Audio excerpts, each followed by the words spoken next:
This episode of Queen of the Ratchet is being sponsored by Facelifts because some of you hoes are looking a little rough. We're also being sponsored by water because some of you thirsty ass bitches need to hydrate. Petty bitch, ooh, petty bitch, ayy. This is a song for the petty bitches, yay. Tall bitch, small bitch, white bitch, black bitch, straight bitch, gay bitch, skinny bitch, fat bitch. It's time to get petty, so I hope you hoes are ready, cause the shit I'm about to throw is gonna make you get sweaty. If you're quick with your shit, then it's time to get lit. Put your hands in the air if you a petty ass bitch. That song was off of our latest album, Queen of the Ratchet Volume 1. You can listen to that song on iTunes, Spotify, Amazon, Tidal, anywhere you choose to listen to music. Go get your life, bitches. And we're back. I'm Cruella DeVille from Disney's 101 Dalmatians. And there's no business like minding your own business. But we don't do that around here. So let's get into it today. I'm Tremaine, the evil stepmother from Disney's Cinderella and the original head bitch in charge. If they ain't talking about you, you ain't staying relevant. And I stay on these hoes' tongues.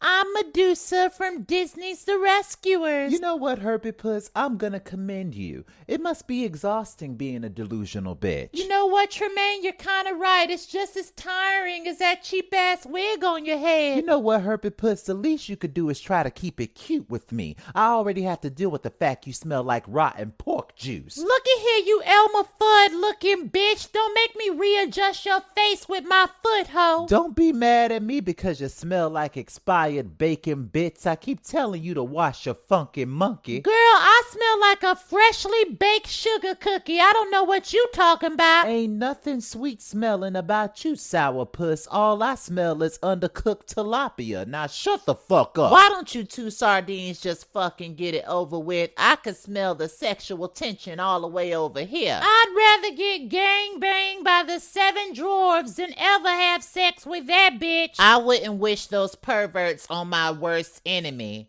And speaking of my worst enemy, Maleficent's had my name in her goddamn mouth again. I mean, what did you expect to happen? Y'all are both running against each other for Fairy Tale President. I was trying to keep it classy, but she wants to keep it trashy, and I got a lot of tea that I can't wait to expose about that fake woke bitch. And just so you know, there's a lot of shit she has on you, too. I don't give a damn. Maleficent don't even know who her baby's father is. And Maleficent, if you're listening, let's start dropping tea bags, bitch, because the petty audience is waiting for their cup to runneth over. Speaking of tea being dropped, did you hear that Little Miss Muffet is suing the spider that lives in her house? I thought they were fucking. She definitely told me a couple years ago that she was taking spider dick. Well, apparently there's trouble in paradise because they got into a physical altercation while she was eating her curbs and whey. I kept telling that bitch she should leave the spider, but she was always frightened. Well, I guess shit hit the fan when she found out the spider was cheating on her with Charlotte from Charlotte's Web. That bitch has always been a little loose with her 8 legs. Let's stop acting like Little Miss Muffet is the victim, because word around town is she was fucking the big bad wolf behind closed doors. You can't disclose information like that without providing receipts. Well, I have Mother Goose as a reliable source, and she has plenty of receipts to expose that Muffet ass hoe. You know that Peter Pan has fucked almost every gay lost boy in Fairy Tale Land? That old ass queen, you know he likes them young. How old is Peter these days? Who knows with all those facelifts and lip injections? He may like them young, but all of them are legal, and I don't see any problem with that. You know, I've had a few jackrabbits in my day. What the hell you mean by a jackrabbit, Cruella? That's how these younger men be fucking my marshmallow puss. They be going at it like they a jackrabbit. The last thing I want to talk about is the dried up tomb between your legs. Girl, ain't nothing dry down here. My juices stay flowing like the Pacific Ocean. Well, what's the best sex you've ever had, Cruella? Probably the giant from Jack and the Beanstalk. You know that mama likes them big in all the right places. I heard his hair game is pretty strong. Is it true? I was on cloud 9 the whole time he was down there. Best head I've ever received in Fairy Tale Land. Well, I would have to say my best sex would have to be with Mulan. I didn't know Mulan Mulan was into women. She doesn't like labels, but I'll tell you this, Mulan is a freak, honey. Is that right, Herbie Puss? You know that song Freak League by Petey Pablo? Apparently,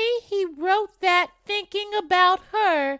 I guess they had a thing back in the day. I'm not that surprised that Mulan's into women. She's always seemed a little fishy, if you ask me. Speaking of fish, Nemo and Dory are missing. Again, well, word around town is they owe a lot of people in fairy tale land a lot of money, so maybe they just want to stay lost. I spoke to Flounder from Disney's Little Mermaid, and he said that Dory and Nemo ain't shit. I mean, it all just sounds really fishy and fraudulent, if you ask me. Speaking of frauds, our special guest today has lived his life in the closet since he burst into fairy tale land. Go ahead and introduce yourself, bitch. I was named one of the sexiest men alive in fairy tale land. I'm Gaston from Disney's Beauty and the Beast. You know, Gaston, it's nice to see that you finally stepped out of that Chronicles of Narnia closet that you were in, and you're finally tasting the rainbow. I came out on my own terms. You may control these little minions, but you don't control me, bitch. Excuse me, Gaston. I'm nobody's sidekick. And you already know that Cruella don't control shit over here. You know, Gaston, I don't know why there's beef between me and you because I'm a vegetarian, but I'm ready to squash it when you are. You seem very pressed. You helped my boyfriend fake his death, and neither one of you told me about it. To all the listeners who don't know, Roger is Gaston's ex from Disney's 101 Dalmatians. We're taking it slow and taking a break right now. He's not my ex. Oh, that's what y'all calling it these days? Because I definitely saw Roger with Grind on his phone the other day. It's called an open relationship, bitch. Whatever you want to call it, I'm not the reason for you and Roger's problems. There was trouble in paradise way before me. But you're definitely not the solution to Roger and myself, nor are you the solution to all the problems in fairy tale land. That's why Maleficent has my vote. You know what, Gaston? You're nothing more than a sour Skittle reaching for clout that you're not gonna get from me. This interview is over. Get him out of here now. I'm not leaving. Since you got a problem with me, deal with it, coward. Oh, you gonna leave? You can either leave on your own accord or by me pulling this pistol out my purse. Now, Cruella, it really don't need to get to that point. Let's everybody just take a breath and breathe for a second. Let's see if you really about that life, because I'm not leaving. No, she's really about that life, Gaston, so you might want to leave. Pick and choose your battles, Gaston. This isn't the one you want right now. No, don't tell him nothing. I done had enough. Get your ass out of here, Gaston. Cruella, stop!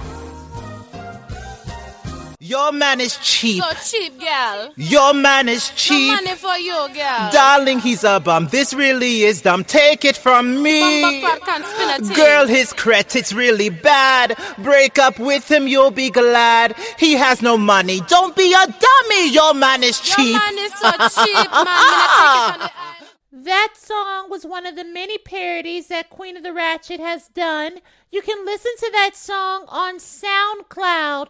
Go get your life, bitches. We're back.